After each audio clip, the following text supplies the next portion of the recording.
when it comes to the field of mediation, if someone goes to school and they are doing mediation, what are the opportunities they have? Where can they get jobs? How are they going to earn? Thank you. Before I respond to that question, allow me first to say what can be mediated within the Kenyan context, right? Okay. Right. So it's important, for instance, if you want to have your matter mediated, you need to first of all see if this person is in the roster of mediators that is put together by the mediation accredited committee. No.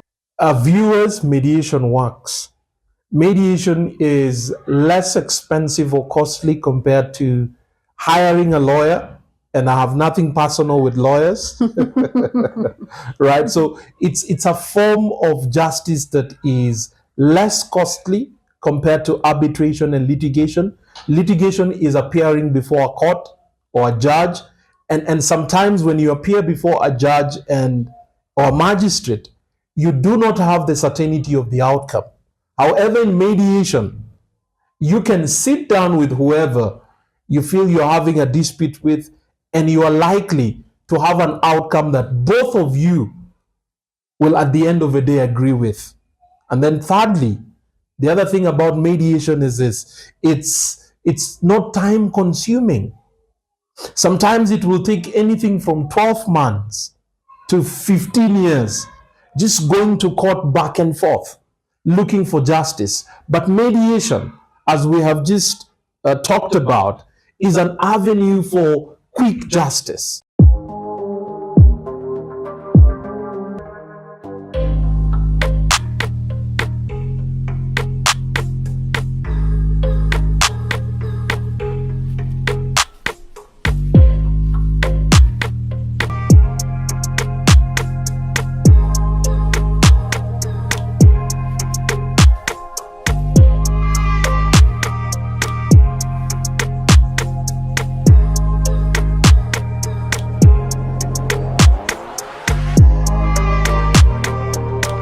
Hello, good people. Suzie Yule Diadem, living positively regardless.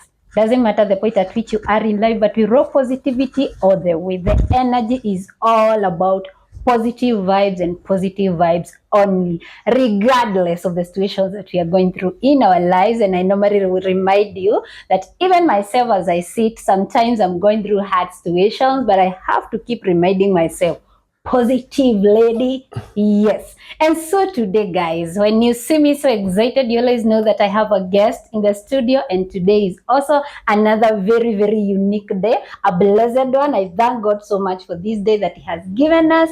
And by the way, have you accepted Jesus Christ as your Savior? I love the fact that I'm reconciled to Christ and I'm enjoying my relationship and my fellowship with Jesus Christ. And I can tell you, this is the best decision you can make to make your life easy, and also to be able to rock positivity, because it is not easy. But with Jesus Christ, it makes things easy. Now, before I talk a lot, let me just allow you to meet the guest of the day, even before I tell you what it is about today. Hi, Emmanuel. Hello, how are you? How are you? I am good. Thank you for having me here. You're much welcome. The pleasure is all mine actually having you there. And I just want you to look at the camera, let the people know who we have here. First and foremost, happy Easter holidays. Secondly, thank you so much for having me, Diadem.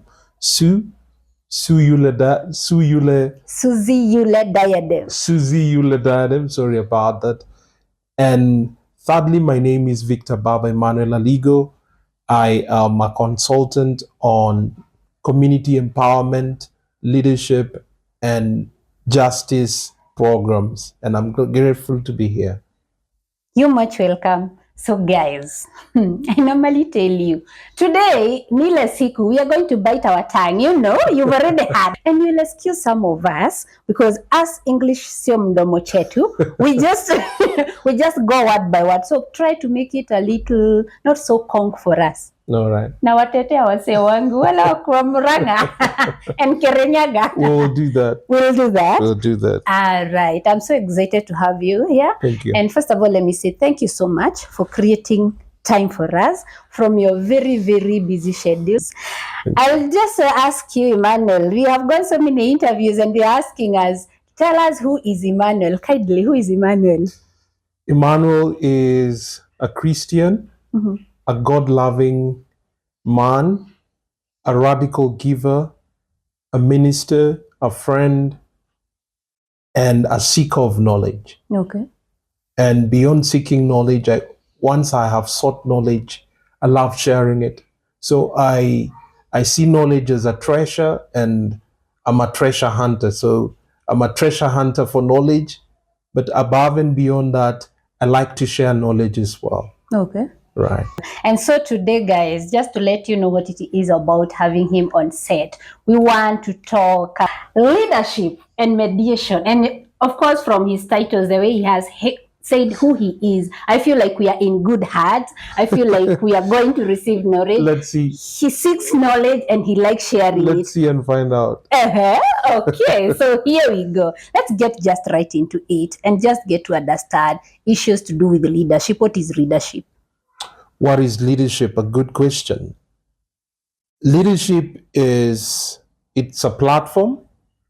It's the ability to influence other people, organizations, or countries with your ideas, with your thoughts, or your vision. That's leadership in a nutshell. My mentor, John Maxwell, would say that leadership is not a noun, it's a verb. Because leadership is a doing word. It's a doing word. That's what a verb is. A verb is a doing word. And so leadership has nothing to do with titles, in as much as you can't be a leader without a title. Very important. But leadership is beyond titles, beyond accolades, beyond positions. Leadership is an assignment. It's a call to influence other people in a rightful way. That's what, to me, leadership is. It's an ability to influence other people, organizations, and even countries or regions or geographies and so on and so to speak. That's my simple understanding of what leadership is. Okay. And you know, when you talk of influence, nowadays online we have like almost many of us, or every one of us, calling ourselves influencer. You hear someone giving a title that I'm an online influencer. To what magnitude do you feel like we say it rightly when I want to feel like maybe I want people to be wearing in a certain way? So I come here and all I do is display how I play, I do what I dress, and then I'm influencing people to dress that way. Is that what you mean when you say it's about influencing? Influencing people is one element of leadership, right?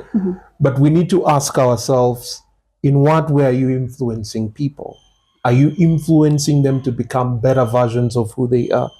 If it's an organization, are you influencing the organization to be more productive and constructive?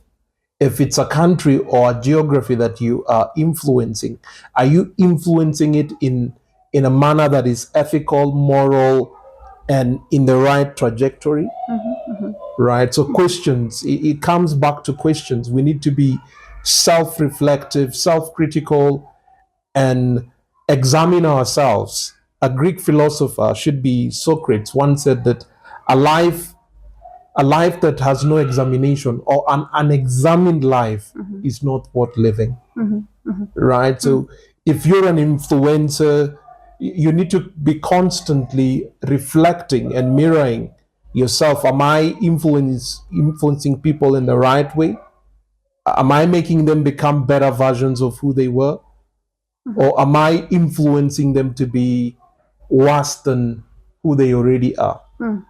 Wow, so the backbone is the ethics that we follow in influencing. Yes. So we can draw a line between an influencer and maybe a leader, because I'm, from your definition, I'm thinking if you're influencing in the right way, then it means you are a leader. If you're influencing in the wrong way, can we say you're not a leader? Remember what I said, influencing other people with your ideologies, with your thoughts, and with your vision, right? So the story doesn't just stop at influencing people, right? The story is with what kind of a vision are you influencing them? Assuming you're a CEO, right? What kind of a vision have you put together for that particular organization, Okay. right? What kind of ideas do you stand for as a human being, for instance, right? What kind of thoughts as a person do you have of influencing people, right? So it's influencing people through your thoughts, through your ideas, and through your vision. Okay. Wow. Does leadership have levels?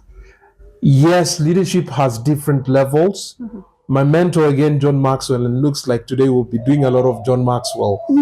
I'm not here to promote him. I don't work for him, but I consider him to be a great mentor, not just to me, but to millions of people around the world. But back to your question, are there leadership? Are there different levels or cadres in leadership? Absolutely yes. There are various cadres to leadership. I'll just look at it from the context of an organization. Every organization has what we call an organizational organogram or structures of leadership. And often you'll find people at the apex of the organization and you'll find people at the bottom of the organization. Right? So we have people who are at the top of the food chain and we have people who are at the bottom of the food chain.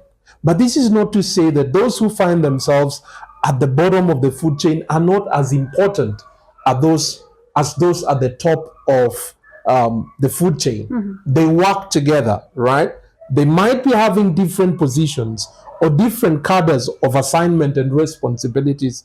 However, at the end of the day, they work together. So this is not to say that whoever finds themselves at the bottom of leadership is not as important as the one at the top of the leadership. So it's important that we understand that yes, we have various cadres of leadership. However, at the end of the day, they work hand in hand or hand in glove to make sure that at the end of the day, the particular vision that they have is actualized. Okay. So leadership has got different cadres. If you look at John Maxwell says that the least, if you look at his structure of leadership, at the bottom of the structure you have positional leadership, and this is leadership based on your position in an organization. I am this and so on and so to speak. But to him, the highest form of leadership is what he calls thought leadership, where you influence people through your thoughts, through your ideas, and through your vision. It's not just jumping that I'm so and so in this organization and you're so and so in this organization. That's at the lowest cadre of leadership. Okay. I will come back and I will want to understand whether we have better leaders, what makes one maybe be called a better leader and another one not. But first of all, I want to understand leadership. Is it an ability that you're born with or it's a skill you acquire? Wow, that's a beautiful question. It's 50-50. And by this I mean that it's split right in the middle. There's a group of people or a crop of people who believe that leadership is born with. There are people who are born as leaders, and there are people who do not believe in that idea. But before I can get to the gist of your question, there's a model of leadership called the great personality model of leadership. And in simple terms, this is a school of thought that believes that there are certain individuals who are inherently and innately born to be leaders. And you can't agree, you can't disagree with that idea, because when you look at history and you look at our world today, there are certain individuals who seem to have been born with leadership traits embedded within them. Right? So there are people who believe in that, and there's a whole theory around that, the so-called great man theory or philosophy of leadership. And so to respond to your question, I am of the school of thought that every human being has got a seed of leadership that is put in them. Okay. right? Others are better, competent, and skillful leaders because they have discovered that potential of leadership in them, and over and beyond discovering, they have developed it and they have deployed it. So I'm going to say that again, right? So every human being has got a seed or potential of leadership that is hidden in them by God. Okay. Because at the end of the day, when all is said and done, we were created in the image and likeness of God, right? Okay. So when God looks at you and I, what he says is himself, Okay. right?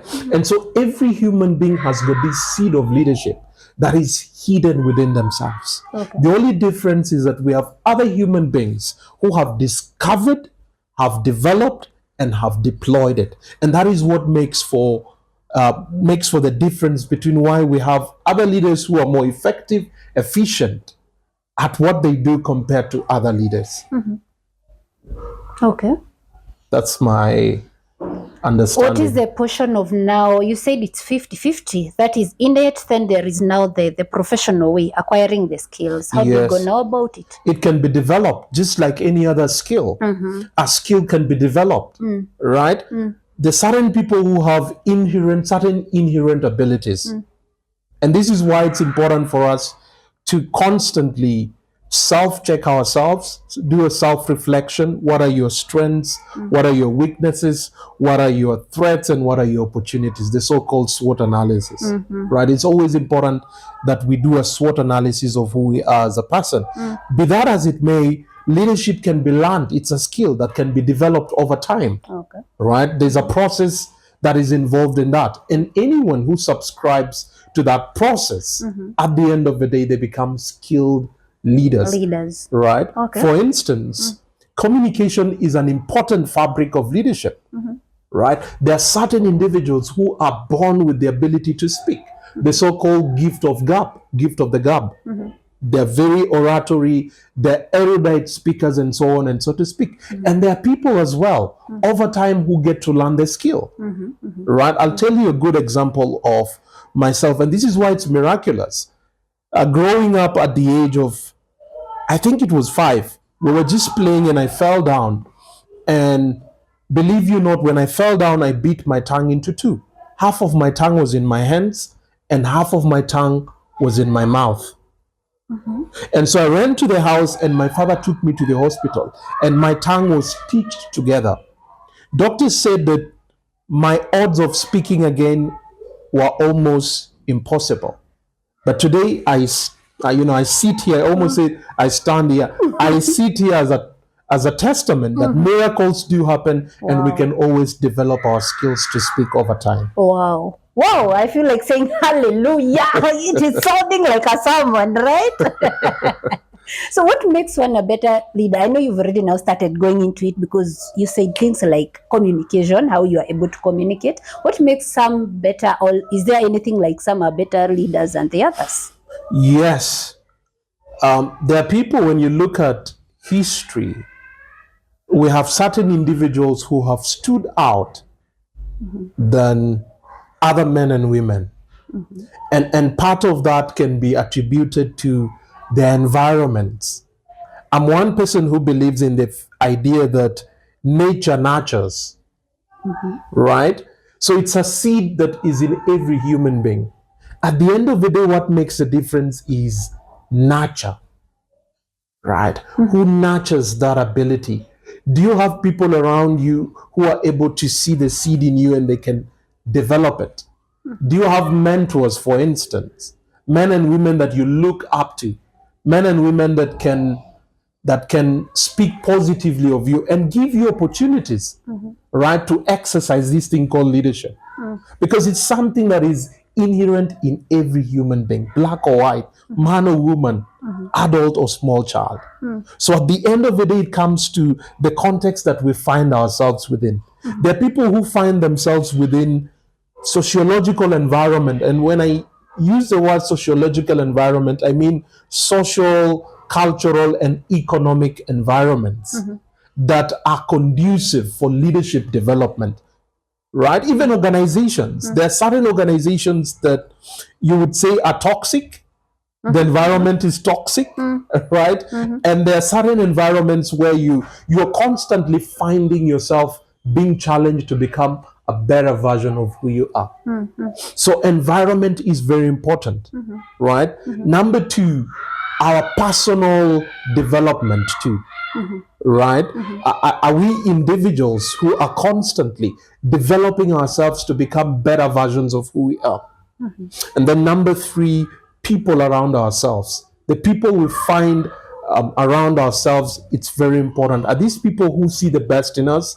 Are these individuals who challenge us? Right? Are these people who are always pushing us beyond our comfort zone and so on and so to speak? And I think lastly, grace. Okay. The grace of God is very important. Paul, speaking in 1 Corinthians chapter 15 and 10, he says, I am what I am because of the grace of God. So there are certain individuals who have leveraged and taken advantage of the grace of God in their lives. So in a nutshell, if I was to sum it up, I would say that it comes down to taking advantage of so many things that we find within our environment. And often when we talk of leaders are not just individuals.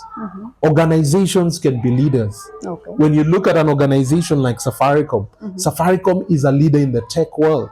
Okay. Right? Countries or geographies can be leaders. When you look at a country like Kenya, Kenya is considered a leader in producing great athletes. Right? Some people are expecting me to say that, we are a leader in corruption.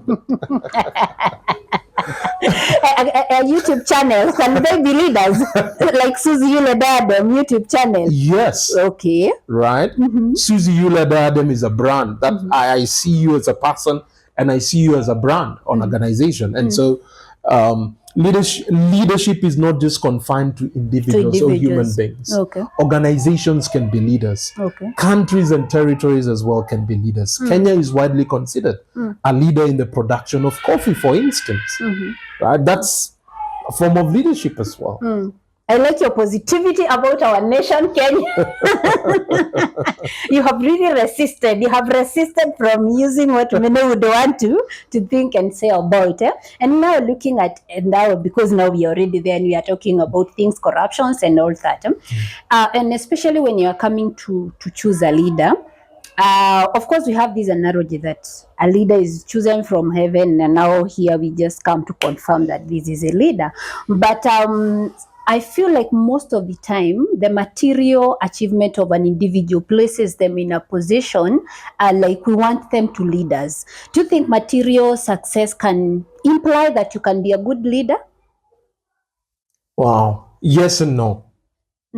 Right. Yes and no.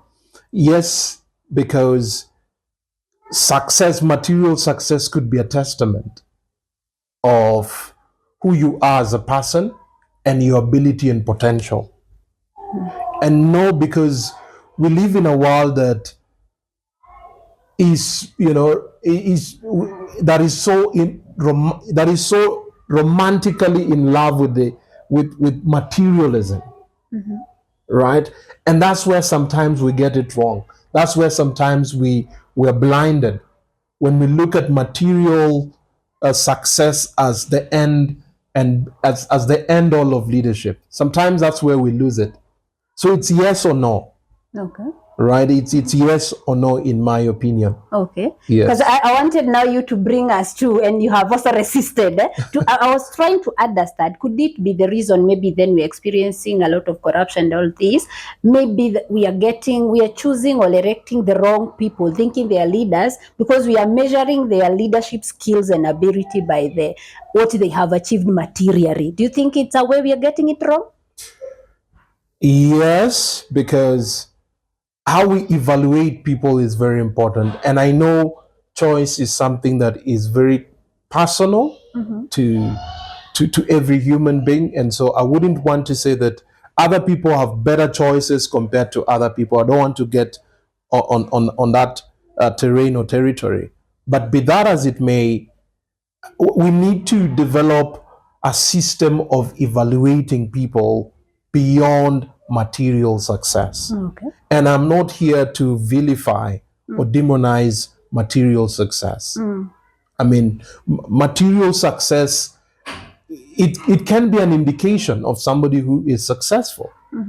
However, we need to look beyond that. In my opinion, we need to have a series of indicators that we can use to measure who a leader is. Right? And in my opinion, material success should be at the bottom of the food chain. Okay. Right? First and foremost, in my opinion, we need to ask ourselves, is this an ethical person? Is this somebody who is morally upright? Right? Before we can look at the hardwares, I often talk about softwares. You see, material success is hardware. It's something we can see and so on and so to speak. But there are softwares of leadership. Okay. Character. What's the character of a person? Are you somebody of good integrity? Do you have integrity? Because before we can put you into a public office that is based on trust, right? Are you somebody we can trust with our resources? Are you somebody of integrity? And sometimes it's difficult to measure integrity because unlike a Prado or unlike a palatial home that you can see, that is visible and you can touch, sometimes some of these values you can't touch them, you can't see, you can't quantify them, but when you see it, you know it. Okay. Right? So we've got to restructure our assessment of who our leadership is. Okay. Right? And in my assessment, personal assessment, material success should be at the bottom of the list. Okay. First and foremost, we need to interrogate your character. Are you somebody who is morally and ethically upright? Okay. Right? And maybe number 3, we need to, do you have the intellectual ability to lead or govern people? Right? So this is very important. Yeah. So we need to start with the software and then now to the hardware. Okay. And every other time we put the hardware before the software, we often find ourselves in trouble. Okay. But even as I listen to that, I'm just thinking, could you be having a very excellent and wonderful software in terms of leadership and your hardware is missing, like your, I'm avoiding to say that, but can poverty really exist somewhere where there is very excellent leadership skills in terms of software? It's very difficult. Okay. You can't have your software all figured out. You can't be a person of integrity, character, and have an excellent spirit and not lack the material. Okay. Right? It is just a product of the software. In countries where people are upright, ethically, morally, it's always easy for people to be successful because their societies are based on merit, right? Or let me put it this way, in merit-based societies, right, where people are evaluated based on their merit, it's possible for you to have all your software and still have your hardware, which is material success. Right? So the software of leadership is very important. The software of leadership is not material success. Okay. The software of leadership is, what is our ethos as a people? What kind of values as a people or society do we envision for ourselves and even for our children or for the coming generation? Because leadership has got to be cross-generational. When we are making our choices, for instance, after every other 5 years, often what we don't consider is the next generation. Are we putting men and women into public office who will think about the next generation? Men and women who are careful to consider in policy formulation or legislation, the affairs of the next generation. Right? And all these are software. Right? Yes. So the foundational stone or the cornerstone of leadership is having the software right. Values, ethos, integrity, character, and so on and so to speak. When we miss that, we find ourselves in trouble. Wow. Beautiful, guys. I hope you guys are learning. Me, I'm really learning a lot. And now we want to understand now about mediation. But even before we get there, I think the next session, maybe I need to have a pastor in the house, because the last, another video we had here, we had Dr. Beatrice, and she told us if your child is going, you see like they're going almost to get into addiction, in drugs and abuse, don't take them to church for prayers and spiritual things. There are things that you need to do. Go and watch the video, you know what you're supposed to do. And then we also had Priya, who talked to us about addiction to pornography, and she also told us once you realize your child is in pornography, stop taking them to church for prayers. There is what to do. Now again today, if you're experiencing poverty, it's not a matter of praying about it. It's a matter of going back to your softwares and examining what is happening. I need a pastor to know actually what is it that we need to be going to pastors. Remember, I'm a very spiritual person. I'm just learning new knowledge. Emmanuel, those are the things we have been learning here. And thank you again for letting us into this again. Now let's come to mediation. Unless there's something else you want to add on leadership? What I would say on leadership again is leaders are constantly called to reflect on themselves. Like I pointed earlier on, as Socrates said that a life without examination, an unexamined life is not worth living. Okay. So we should constantly reflect on who we are as a people, who we are as leaders. So that place of constantly reflecting and meditating on who we are is very important. Okay. Because leadership is something that we develop over time. And let me just speak maybe to our audience. We are all leaders, like I pointed earlier on. There's a seed of leadership in each and every one of you that God has smuggled in you. And often this is what I say, that every human being's life has 3 chapters. Every human being's life can be summed up into 3 chapters. The first chapter is learning. The second chapter is leadership. And the third chapter is legacy. Now, in the Hebrew or Jewish culture, the life of a human being can be broken down to what I just said. The first 30 years of your life is all about learning, discovering, developing, and now deploying your leadership. So the second phase of your life, the second 30 years of your life is leadership. You're called to be a leader in your community, in your organization, in your country, in your church, and so on and so to speak. And the last 30 years of your life should be spent on legacy. This is developing other people. And so the highest form of leadership is legacy, where you are influencing other people through your thoughts, what they call thought leadership. And so it's important for us to have this to have this understanding that we all have the seed to be incredible leaders in our world. However, it begins, the first 30 years of your life is very important. The choices that you make, the people that you find yourself around, very important. The next phase of your life, which is from 30 years plus, it's leadership. It's where you're called to constantly influence other people through your ideas, through your thoughts, and through your vision. And obviously, the last phase is legacy. Okay. Right? We have leaders right now who are referred to as legacy leaders. Right? And as legacy leaders, a part of their assignment is developing, mentoring, and influencing other people in a right way. Okay.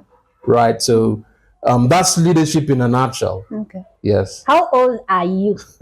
Because how old you are, you also need to evaluate at what stage you are in leadership. So if we didn't develop, because like people like us, we are past the age of 30. If we didn't develop our leadership skills, then do you feel like we have already failed? We have already lost it? No, learning is a constant endeavor in life. At no point will anyone come out, stand and say that, you know what, I've learned enough. No. Right? We stop learning when we die. Is it? Okay. Nice. Mediation. What do you mean by mediation? Mediation is facilitating a dialogue between 2 individuals who for some reason couldn't have a dialogue amongst themselves. So it's a facilitated conversation by a third party. That's what mediation is in simple terms. You have two people who are having a disagreement, right, over maybe over resources, right, or two people who are having goals that are incompatible within a family context. The man wants 5 children, the woman wants 2 children, right? And for some reason, they can't sit down and come to an understanding. They call Emmanuel? Pardon? They call Emmanuel for mediation? Yes, they can call Emmanuel or even their church leader to sit them down and have them speak, right? So often what a mediator does is he revives or she revives communication between two people where communication has broken down to a place where there is communication breakthrough. Okay. So mediation is it's taking people from communication breakdown to communication breakthrough. Okay. And by communication breakthrough, I mean there's understanding, there is mutual respect for one another. By breakthrough, I'm referring to now they understand one another. There's mutual understanding, there's self-respect, and there's compromise. Rather than have 5 children, well, how about we have 3 children? 3.5. Right, that's mediation in a nutshell. Okay. What are the skills that one needs now to become a mediator? Of course, you have to be trained and skilled. One of the skills is communication. Communication is very important. I am often called to speak to organizations and to groups about communicational intelligence or communication intelligence. What's communication intelligence, right? And we have various styles of communication. We have transactional communication. For instance, if I told you right now, do you know what Diadem Sue? I am thirsty. I need you to get me a cup of water. That is transactional communication. It is task oriented. And then number 2, we have what we call positional communication. Earlier on, when you were asking me, do you agree with the idea that leaders are born or leaders can be developed, right? When we were having that kind of engagement, that was positional communication. And positional communication here is I am trying to defend or advance a certain ideology to people, to a group of people. And then, of course, we have transformative communication. Transformative communication is where we use communication as a tool to inspire people. There's a head of a mediator, there's a heart of a mediator, and there's the hands of a mediator. Okay. And all these can be developed and learned from school and from experience. Okay. So the long and short to your answer, yes, there are certain traits that can be, there are certain skills that we need to have. Emotional intelligence, the ability to control your human emotions in response to other people is very important. So emotional intelligence is extremely important. And there are certain values such as empathy, right, that we are called to have. And so the long and short to your answer, yes, there are certain skill sets that are technical that you need to have before you can become an effective and efficient mediator. Mediation is a profession? It is a profession. Okay. It is a profession that is growing up across the world and even here in Kenya. Okay. Right now, if my numbers are right, we could be having anything from 900 to 1,000 mediators within the 4 corners of Kenya. Okay. Oh, beautiful. I'm looking at mediation and first of all, let me understand what are the boundaries, like the issues that you are able to mediate, because I look like maybe someone has done committed a crime against, maybe you've committed a crime against me and we want to get a mediator to resolve these. What are the boundaries where the law now says, now this is not about mediation, this we have to go to the courts? There are limits to mediation or what mediation can do. As a general rule, are issues that have constitutional implication. Kenya is a constitutionally governed country. The Constitution governs our affairs as a country. It governs our agencies of government. It governs our leadership. That's why we have chapter 6 of the Constitution on leadership and integrity. It governs our value systems. When you look at Article 10 of the Constitution, it talks about national values and etiquettes that should be expected of every Kenyan as a bare minimum. And so we are a constitutional democracy. And by that I mean we are governed by a constitution, right? That creates agencies of governance. That's why we have a president. That's why we have governors. We have members of parliament, National Assembly, Senate, and so on and so to speak. All this is governed by a constitution, and that is what a constitutional democracy is. But today we are not here to talk about constitutional democracy, right? So issues that have constitutional implications, as a general rule, cannot be subjected to mediation. That's one. Okay. Number two, issues that have public policy consequences, as a general rule, cannot be mediated. You see, the thing is that when you and I are having a dispute, this is a dispute that is between you and myself, right? It should not affect the public, Okay. right? It should not affect the public, because this is an agreement between you and myself, Okay. right? So public issues, public policy issues as a matter of general rule, again, are exempted from mediation. And number three, in some scenarios, we have issues to do with criminal offenses. And the penal code is our law on what counts as a criminal offense or not. So criminal offenses are, these are commissions or omissions that offend the public as a collective, so as a collective group. And so often criminal matters are not subjected to mediation. A good example where somebody has murdered somebody, right? It may not be prudent to have such a matter mediated. But I know countries like Uganda, where they have what they call victim offender mediation, right? One family has lost a loved one, right? So they're willing to look at the circumstances that led to the death of that person. And based on that, they're able to do an evaluation, whether to have a victim offender kind of a mediation, right? Where you bring together the family of the victim and the family of the offender.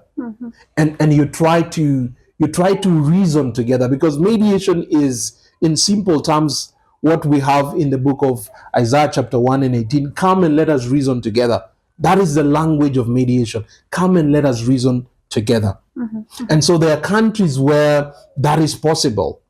A family has lost a loved one, and so the families come together and they sit down and they reason out together, and they're able to reach an agreement. Okay. Much like what we had between a member of parliament in the National Assembly.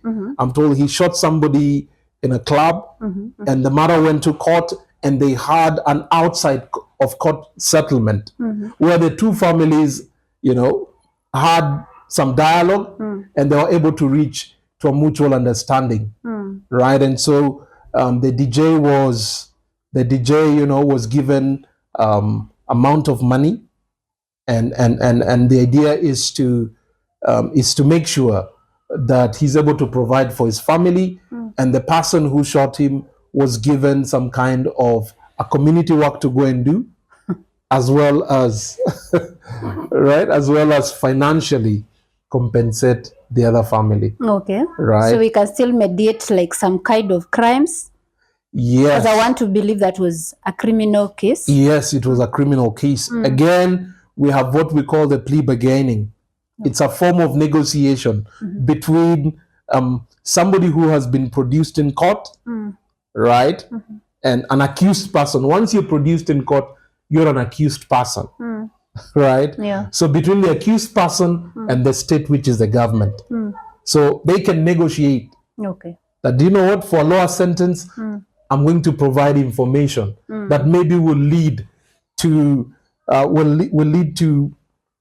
lead to a productive case for the state, right? So we often call it plea bargaining, which is a form of mediation, for lack of a better word, where you have the state and you have an accused person saying that, you know what, let's reason together, right, and find out something that works for you. So in the Kenyan legal framework, we have plea bargain, where people negotiate to mitigate or for lesser sentence in exchange for information, right?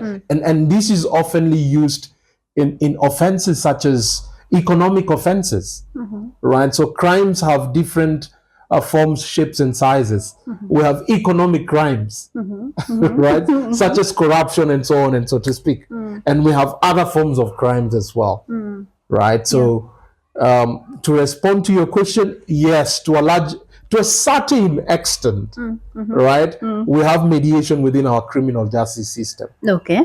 I'm looking at this fast-growing field of mediation. I'm wondering, beyond or after you mediate an issue, because when it comes to the way we were doing it, the former way we know it, that you follow the law, that you take someone, they have offended you, they are judged, and maybe they're in prison or whatever kind of punishment. The idea of the whole thing is to rehabilitate this someone and change the behavior. Now here we come. Susan has been offended by Emmanuel. Another person has come, mediated us. How has it changed my character? How has it taught me that this is not the way to live with people, this is the way to live? Is it an escape way or an escape route for people, for offenders? There are benefits to that, looking at things from an economic standpoint, and I'll come to your question. Right now, as we're having this conversation, it takes 270 Kenya shillings to feed and sustain a prisoner.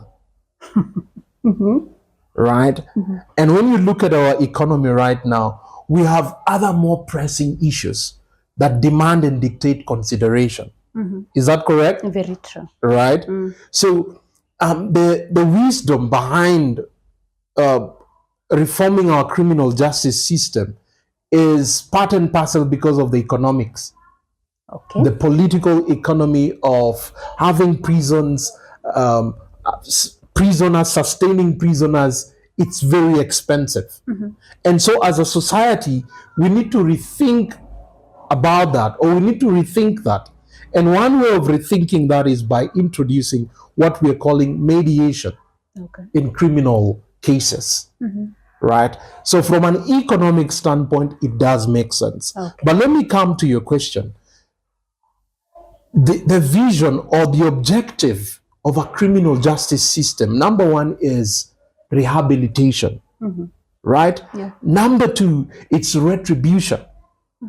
The idea that everyone, right, who's committed a crime should be held accountable. So retribution is all about accountability. But then we have rehabilitation. And then number three, we have what we're saying, that such people should be isolated from a society because they are a danger to the society. Right? So when you look at the objectives of our criminal justice system, one, it's rehabilitation. Two, it's retribution. Number three, it's punishment. And over time, after doing research, we have come to realize that once somebody has committed an offense and you take that person to a jail, for instance, at the end of the day, it doesn't reconcile this person and the community. Right? And this is why we're having mediation gradually encroaching into criminal matters. Right? Reconciliation is very important. At the end of the day, the people who feel wronged, they'll be looking for peace. The person who's committed the wrong will be looking for peace. Right? So how do we bring these two people together? Mediation becomes a bridge to that. Right? And so if I was to use one word to define mediation, it would be bridge. Right? Through mediation, we have a lifetime of opportunity to bridge together our society. And that's the wisdom behind what we are calling a restorative justice, right? Restorative justice is the idea that we need to restore our relationship as a society, right? And so to respond to your question, that's it. It's about reconciling, or it's about reconciliation.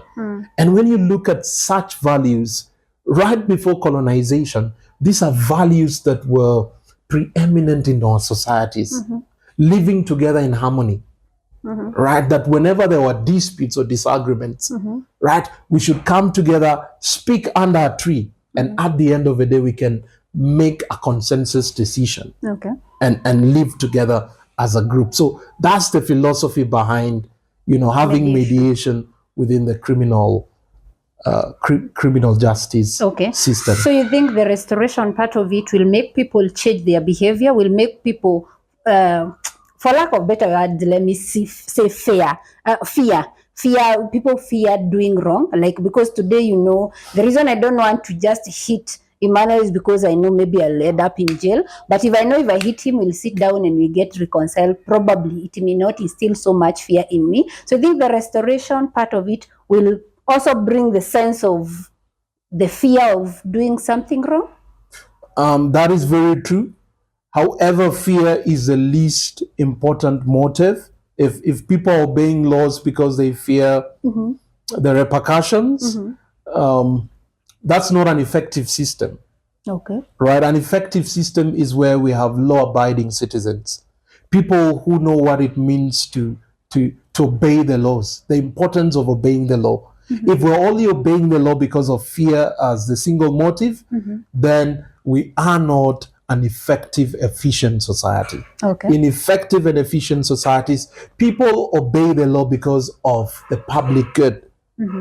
Right? If you're driving, right, you are willing to obey traffic rules because you know of the good that can be to the society.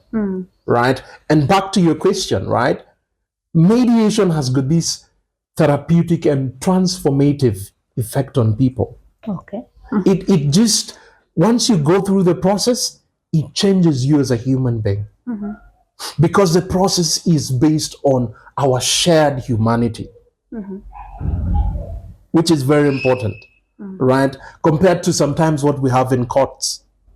And I'm not here to throw stones at our judges, magistrates, and lawyers and so on and so to speak, right? What they do is very important. However, the point I'm trying to pass across is, let's humanize our justice system. And one way to humanize our justice system, our criminal justice system, to be precise, is through mediation, what we are calling restorative justice. Right? Through restorative justice and mediation, we're able to give human beings, right, or citizens, the power to determine what justice is to them. Right? As opposed to going to court.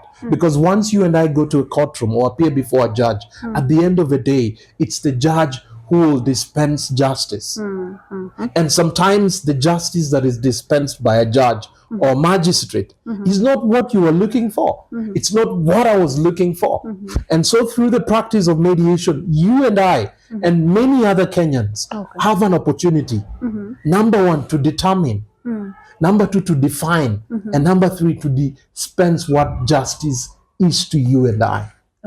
That is what mediation does. It gives you and me the opportunity to define what justice is to you as a person and what justice is to me as a person.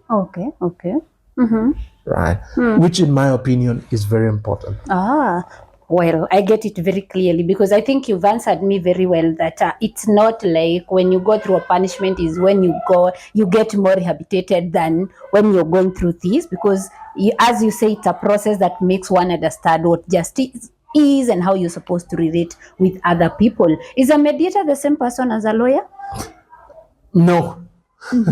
A mediator is different to a lawyer.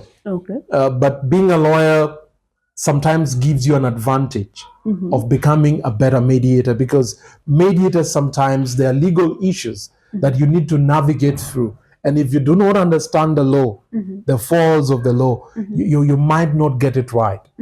And so lawyers have an advantage to be effective mediators, right? But to respond to your question, mediators are not lawyers, right? Not all mediators are lawyers. And Just- not all lawyers are mediators? Yes, are good mediators. Okay. Sometimes actually lawyers make poor mediators. Oh, okay. Wow.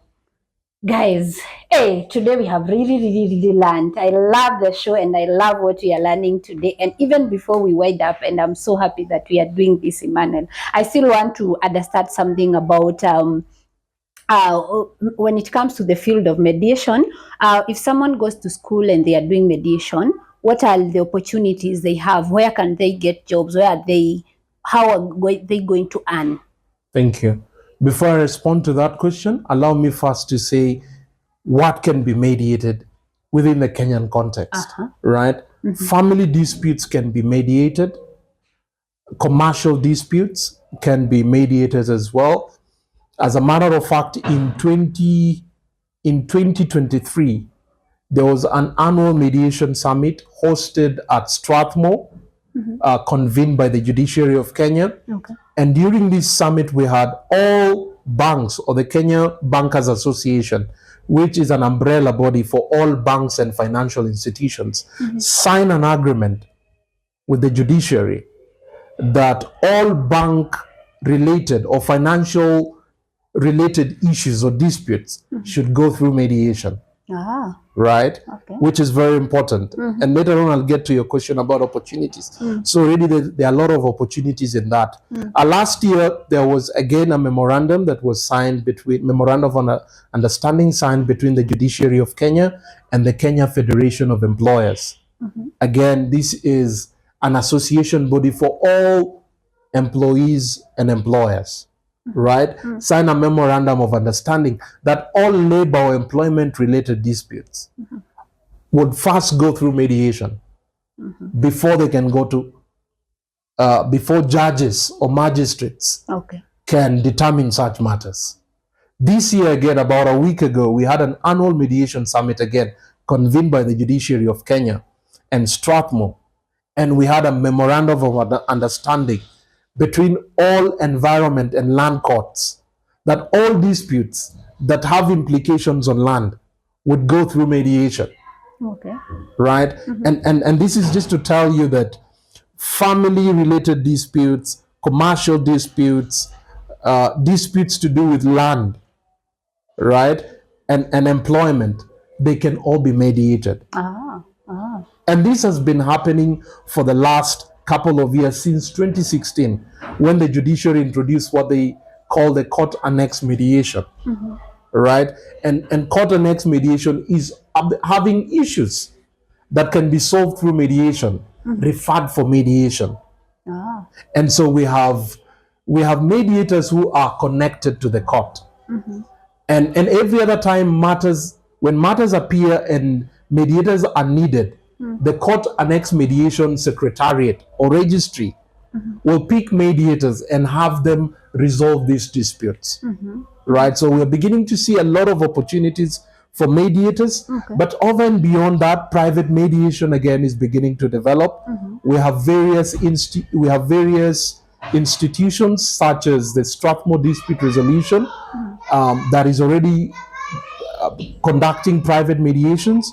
We have the Chartered Institute of Arbitrators, Kenyan chapter, again, that is doing a lot of private mediations. We have FIDA, the Federation of Women Lawyers, that is doing mediation as well. So there's a lot of opportunities right now that is opening up for mediators. But back to your question. Your question was, how do I become a mediator, right? And the opportunities you get, I think those ones you have already discussed. Yes. So how do you become a mediator? First and foremost, you need to do a program, a mediation program. And the program will sensitize you. It will empower you with the tools that are required for a mediator. Right? So we have various institutes in Kenya right now. We have Strathmore Dispute Resolution Center that is training mediators. We have the Center of Chartered Institute of Arbitrators, Kenyan chapter, that is training mediators. You need to have a basic training, mediation training, one. Number two, you need to be part of a professional body, right? Like lawyers, the Law Society of Kenya, You could have the doctors, practitioners, society, and so on and so to speak. If you're an engineer, you need to be part of the professional body that governs engineers, nurse, and so on and so to speak. And then number three, you need to you need to have done a couple of hours of mediation with somebody before now you can be accredited. And in Kenya, there is a body that we call the Mediation Accredited Committee that sits down, that evaluates who should become a mediator or not, and that prescribes that prescribes the conduct and ethics of a mediator. And they keep a roster of actually mediators. Okay. Right?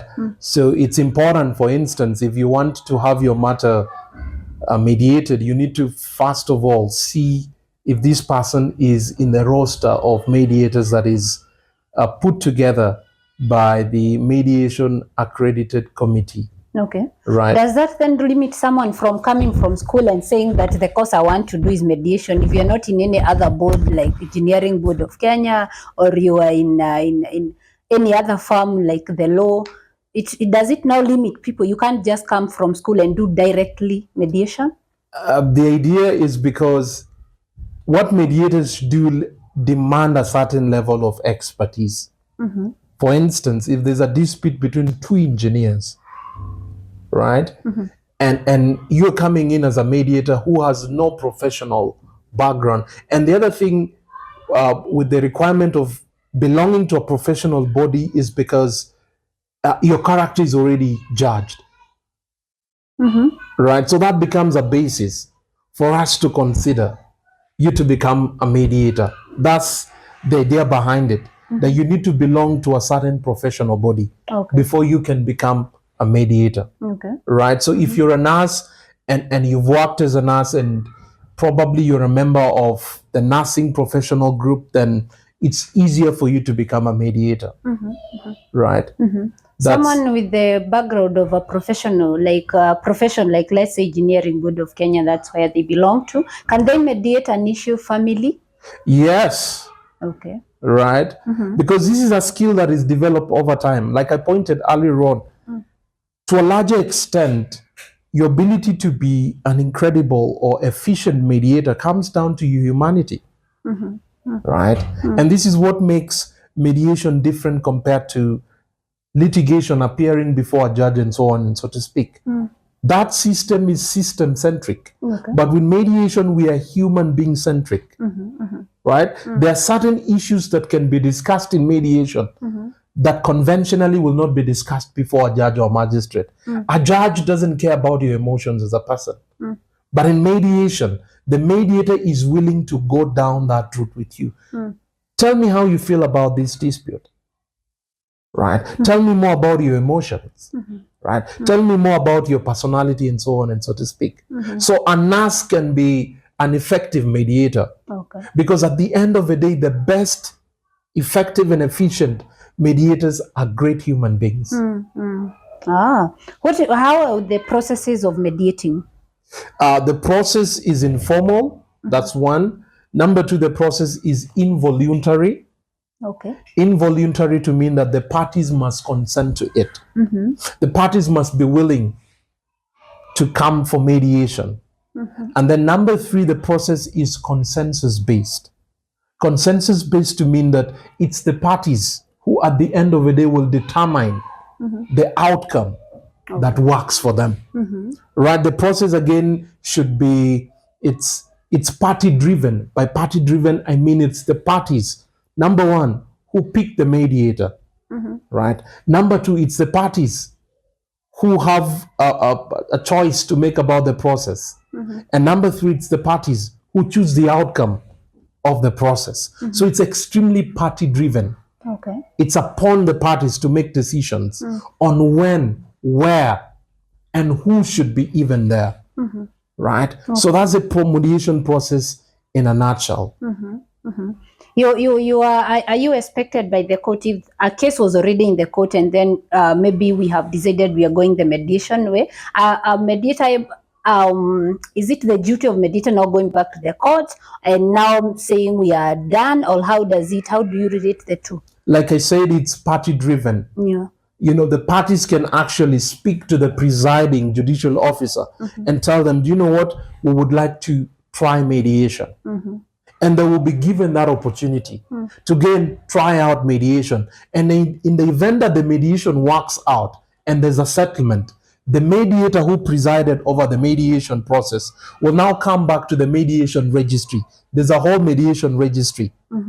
And if I'm not wrong, in almost 41 counties, there are mediation registries, right? So once a mediation has been conducted successfully, right, and there's a partial agreement or full agreement, that agreement is taken back to the court, right, for recognition and for enforcement.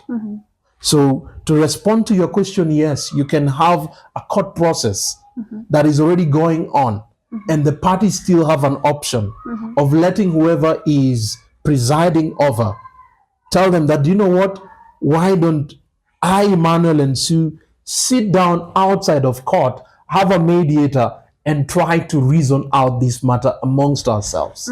And in the event that there's an agreement, that agreement is filed within the mediation registry, and it will be recognized, and it can now be enforced as a court judgment. Okay.